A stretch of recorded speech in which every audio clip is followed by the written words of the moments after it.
Testify a little bit. Does anybody have any testimonies? Before you start talking. I already pushed record. Oh, did you? Yeah. Sorry. If it gets difficult to hear, just let me know. I'll speak up. For those of you that were here, we had a woman who came in. Her name is Kim Wagner. She sat, I think, over in this area. She's a nurse's assistant for an at-home, travel to the home and help people. And she called me last week, asked me to come with her to a few patients that were her last patients. Pray for them, so they were open to that kind of stuff. And went to 4 people. The first 2, one had diabetes, and her legs were hurting, feet was hurting, ankles, pretty much all the way up to her knees. Prayed for her, she instantly seemed relieved. She didn't, sometimes it's hard to get out of people. Are you totally healed? You know, because I know sometimes you just keep on praying over and over. There'll be a complete healing. And sometimes just people have babied, their injury for so long, which is understandable. But sometimes they're just really reluctant to bring it out. Say, yeah, just move it around. Yeah, there's no pain at all. It's totally healed. So it was difficult to get that out of them. But she did see instant relief. Of course, time will tell if her diabetes is healed. I told her, you go to the doctor and get a confirmation. It's not just, you don't want to play around with that stuff. You don't want to just come off your medicine. But on that same hand, sometimes God has said come off your medicine, but you don't want to do it unless you know that's what God's telling you to do. Her husband had 2 aneurysms in his stomach and had a congestive heart failure. Was having a hard time breathing. Prayed for him, and he said he could take a deep breath, which I guess he couldn't do before. Still acted like he was having trouble, so we just prayed again and just left it at that. The next person we went to, she has some kind of a blood disorder. The doctors absolutely do not know what it is. They've taken her blood, tested it. As far as they can tell, there's nothing wrong with it other than the fact that it just does not flow. And it's so bad that she had to have her leg amputated. And they just absolutely don't know what's going on. There was a lot of words of knowledge and some discernment was picked up. I'm not going to talk about what's going on, but she is involved in some stuff that brought that to her. Stuff that isn't of God. And that prayed for her, and God really touched her. One thing you can guarantee is if you come up to them, you may not be able to guarantee you'll be healed. I can guarantee you God wants to heal them. God can heal them and will heal them if they'll continue to pursue it. I can guarantee that for anybody in here, because He paid a price for your healing. But I cannot guarantee you that in the moment I leave you, you're going to be healed. There's not guarantees in this book, but there's promises in this book. The stuff that God gave us, the promises He gave us, they're not a guarantee they will happen. Hosea 4:6, we talked about that in the first class. You're destroyed for your lack of knowledge. You have to understand what God's talking about to access the promise. You have to learn about Him, to know Him. But that's just a little bit that happened. Prayed for another woman for her child has got drainage in the ears. Prayed for him. She said he wasn't healed. That's okay. So we'll go about it a different route because his healing is available. When I got there, actually, I felt like I was saying, they brought you here for a child, but I brought you here for her. Well, she suffered a loss of a husband, loss of a mother. And I picked up on that she was a single mother, and I asked her about that. And I know God had a word for her, but when she told me she lost her husband, it was like, all of a sudden I was taken back. I didn't expect that. And that's something you have to grow into. What do you say to somebody that's suffered that kind of loss? I mean, that's a hard deal. But she knows I didn't know that at the time. She knows that was God. I think God will continue to work. Prayed for another woman today. This was the interesting thing because it goes into what we're going to talk about. But Kim invited me to another woman's house, and she's got cancer. It's 5th time she's had it. She's been suffering for years and years and years, gone through surgery, it's better, it's gone, come back, go through surgery again, come back, go through surgery again. It started off as breast cancer, but now it's everywhere. And she's she just outright told me she's very, very scary, very, very fearful. And she outright told me that. And I really went in kind of blind. I didn't feel like God was telling me to do anything. Sometimes you're not going to discern what God's doing.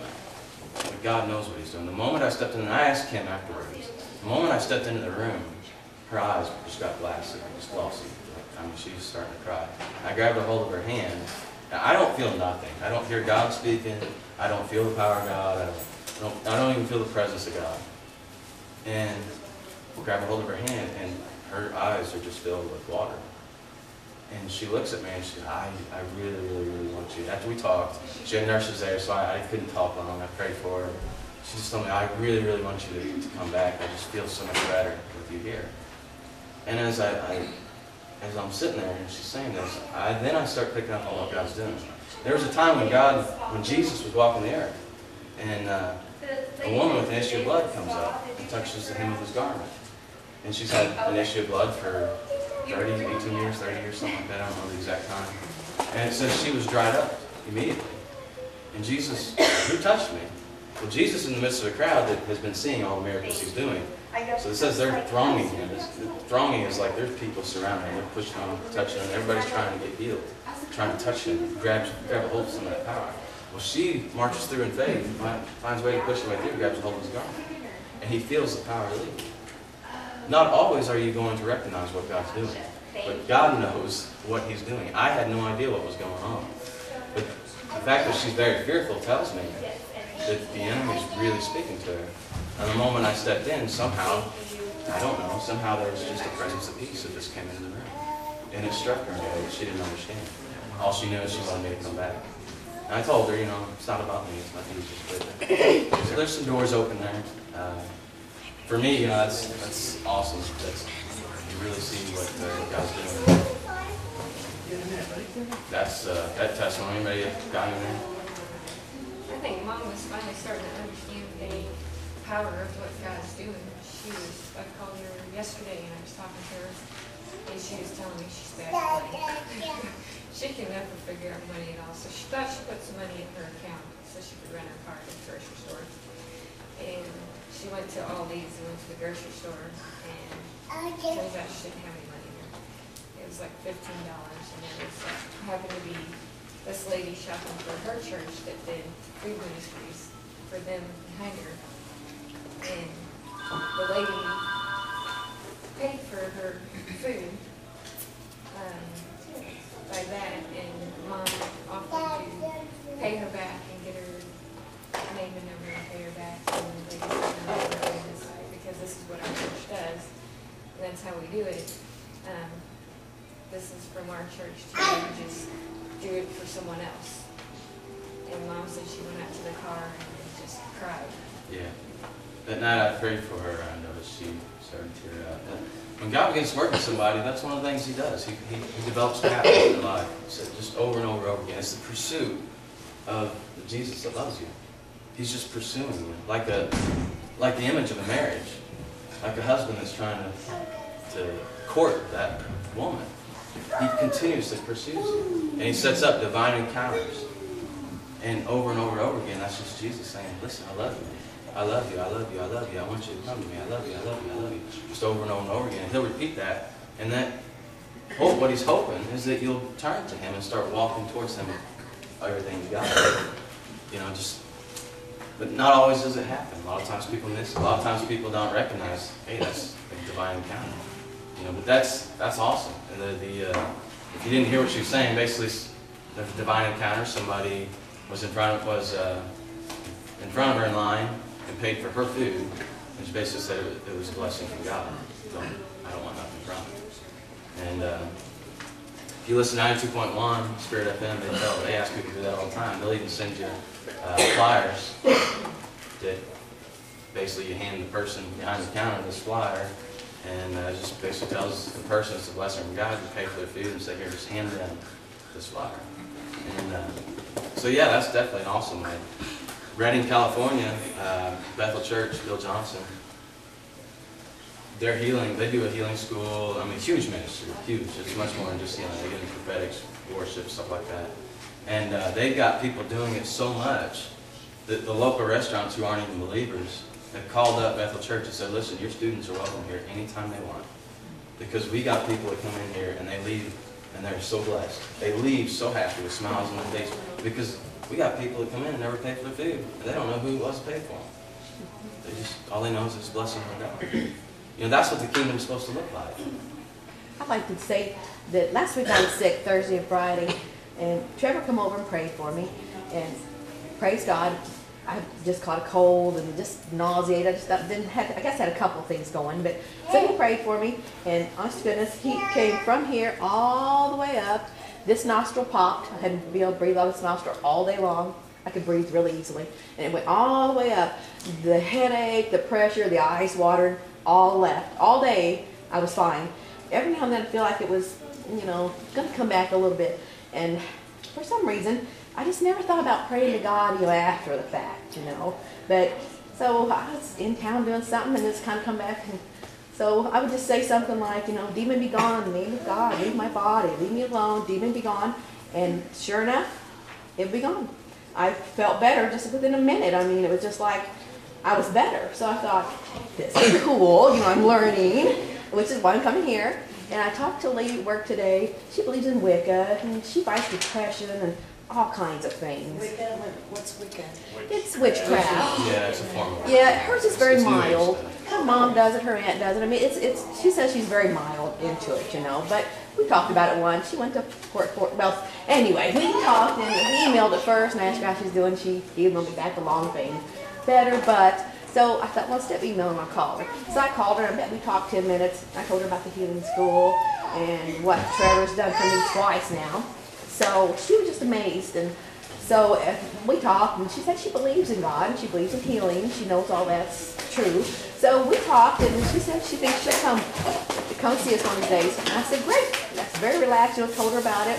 So she emailed me a minute after we hung up. I got an email, and she said, you were so awesome. You're the sweetest thing. She said, the things you said to me today, I really needed to hear. She said, God bless you and everyone at the healing school. And I thought, So things work out. You spread the word. That's what happens. What happens when you start witnessing to people, God starts flowing through you. You don't even know He's doing it. You start saying things that's confirming something in their lives. It's a God encounter for them, but you have no idea that it is. And God flows like that. And when you really learn to tune into Him, you'll start picking up on words of knowledge. Every single one of you can do this. You'll start picking up on words of knowledge, prophetic words, stuff like that. And you don't even have to try. It'll get to a point where the moment you just think of Jesus, He gives you what you want. Why? Because He's just chomping at the bit to get this to anybody who's willing to take it. He's really, really, God is desperate to get this stuff out there. Because that's what the church is. That's what Jesus did. And Jesus trained His disciples, and His disciples trained other disciples and other disciples. And He told His disciples, go out and make disciples of every nation. Don't go out and harvest souls. He said, go make disciples. Why? Because all it takes is 12 disciples to change the world. Disciples is what harvests souls. Robert, sorry, man, don't mean to put you on the spot. He had a hernia. We prayed for him last week. And he was about 90% healed. Went home, felt so good. He went out to the garage, started working, and came back with pain again. And Robert's been healed a lot of times. I've prayed for him to get healed a lot of times. But again, it's not about me. It's about what's capable of being in us. So I know Robert's getting to a place now where he has to set up his stronghold in himself. That stronghold of Jesus Christ. Who he is self-aware of who's in him. The self-awareness of Jesus Christ in him. That's what establishes a stronghold. It teaches you. And you do that through the Word. It teaches you how to go home and keep your healing. Because people do lose their healing. Now I went out, talked to him a day or two later, prayed for him again. He felt better after prayer. In prayer, I told him, pay attention. God may give you something, may tell you something. And He did. He had a prophetic vision. He didn't think it was God. Because sometimes God speaks very subtly. And it was a vision of a clock. And do you mind if I tell? It's fine. Okay, unless you want to. Vision of a clock. And it was 8, 8, 8, 8, 8 on the clock. And it was a red clock. And I asked him, did you get anything? And he said, no, I just got this picture of a clock in my head.